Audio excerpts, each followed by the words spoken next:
السلام عليكم ورحمة الله وبركاته. ازيكم يا حبايب قلبي، عاملين ايه؟ يا رب تكونوا بخير. تنسوش بقى لايك وشير للقناة، بحبكم في الله يا احلى متابعين.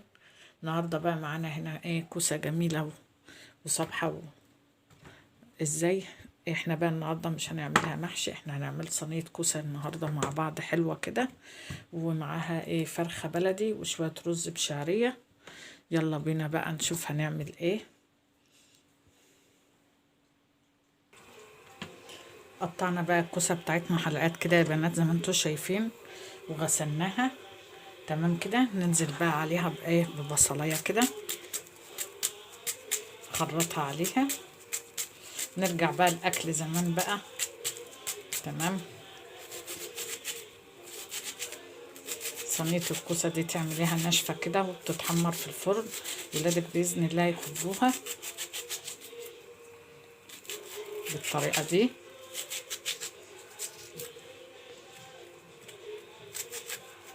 متنسوش بقى الاشتراك في القناه، لايك جميل كده منكم. بحبكم في الله يا احلى متابعين. كده بقى قطعنا البصلايه بتاعتنا اهو، خلطناها عليها تمام كده.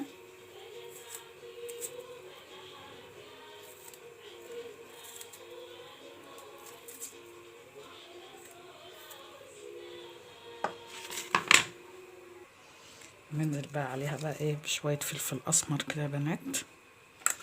شويه كوسه بقى تبقى زي العسل، تعمليها كده للولاد هيحبوها باذن الله بالطريقه دي. ننزل عليها بقى بشويه طماطم كده، نضربهم في الخلاط.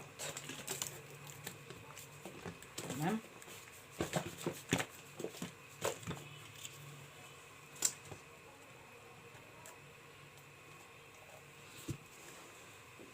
نقلب بقى الطماطم بتاعتنا والبصلايه والفلفل تمام كده.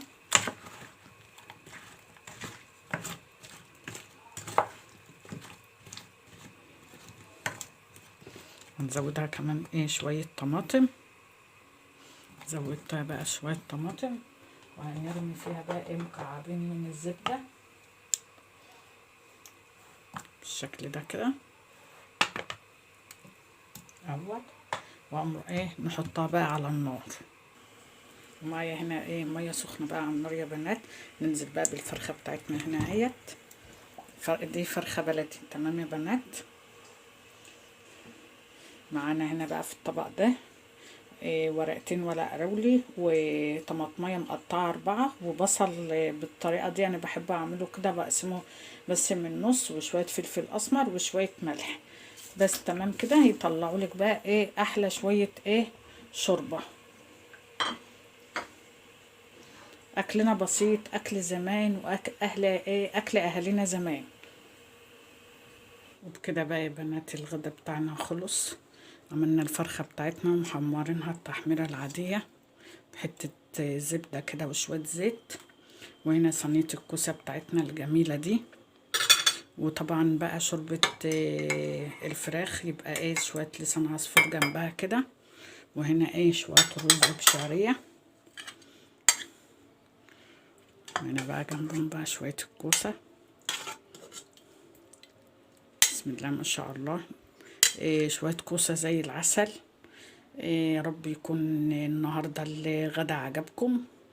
غدا بسيط وسهل.